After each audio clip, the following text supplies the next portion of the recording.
Senhora Presidente da Assembleia da República, senhores deputados, voltemos à serenidade do debate.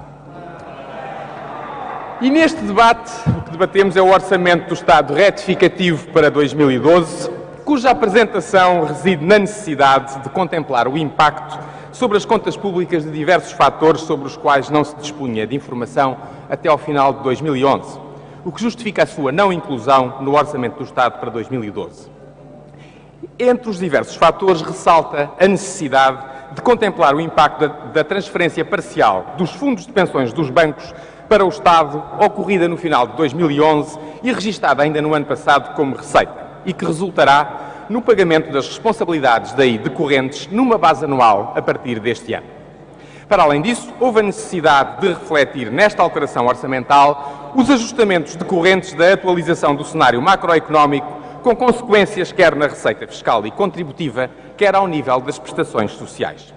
Finalmente, entre outras despesas adicionais identificadas e orçamentadas, merece referência o reforço das transferências para o Serviço Nacional de Saúde, no montante de 200 milhões de euros, com o fim de colmatar as respectivas insuficiências financeiras, colocando fim a uma tradicional má prática de suborçamentação e desorçamentação.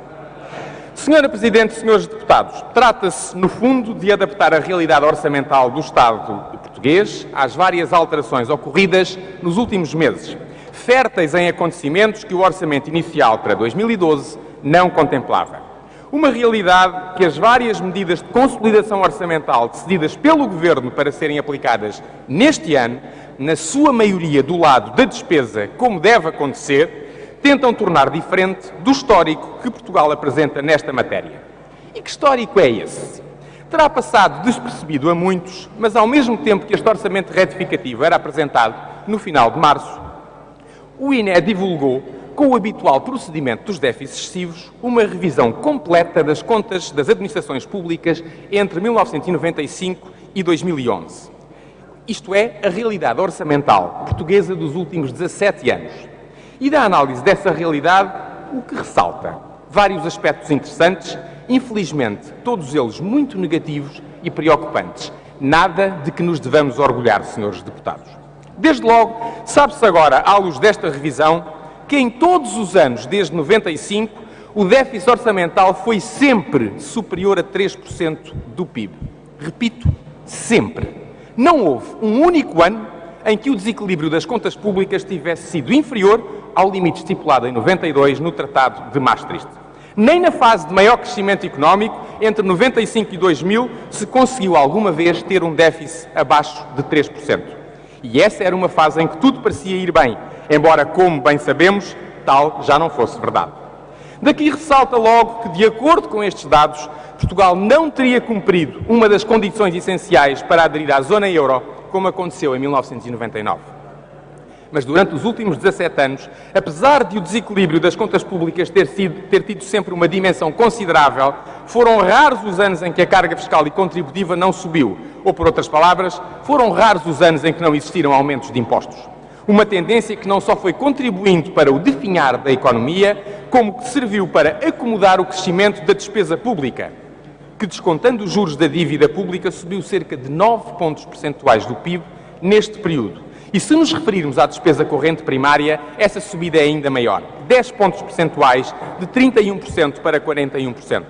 Uma subida que reflete, em particular, a impressionante e insustentável subida das prestações sociais, também de 10 pontos percentuais do PIB. Finalmente, é ainda importante salientar a subida da dívida pública, que viu o seu peso no PIB passar praticamente para o dobro. E em termos absolutos, o valor da dívida pública subiu em todos os anos desde 1995. Repito, em todos os anos. Nem um único ano desceu, e isto apesar das operações de reprivatização realizadas, o que significa que sem essas receitas a realidade seria ainda mais assustadora.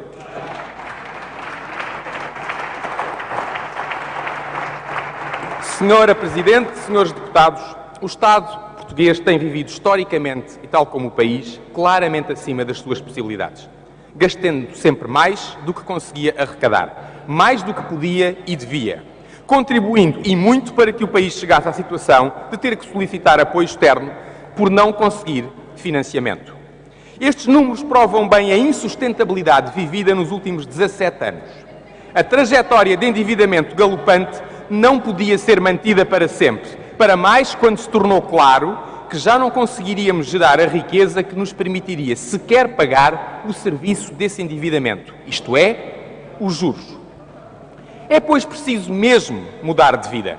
Não só desendividarmos, desalavancar a sociedade portuguesa como um todo, Estado, famílias e empresas, como criar as condições para que possamos criar mais riqueza e retomar o caminho da sustentabilidade.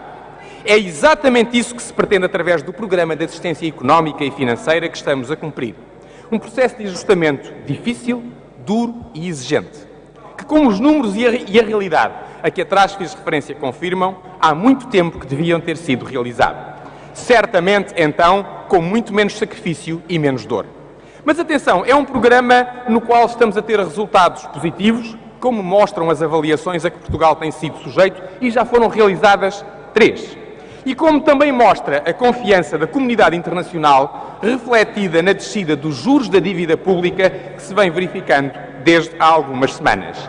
Indícios que são claramente prometedores.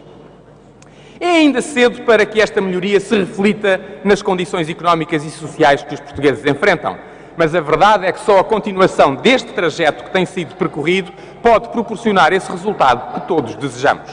A par das alterações e reformas que já foram apresentadas, de outras que estão na calha e de outras que, apesar de não constarem do atual programa, estou certo que serão realizadas em breve, este orçamento retificativo, bem como as opções nele contidas, constituem mais um passo no caminho acertado, que ainda é longo, mas que estamos a trilhar.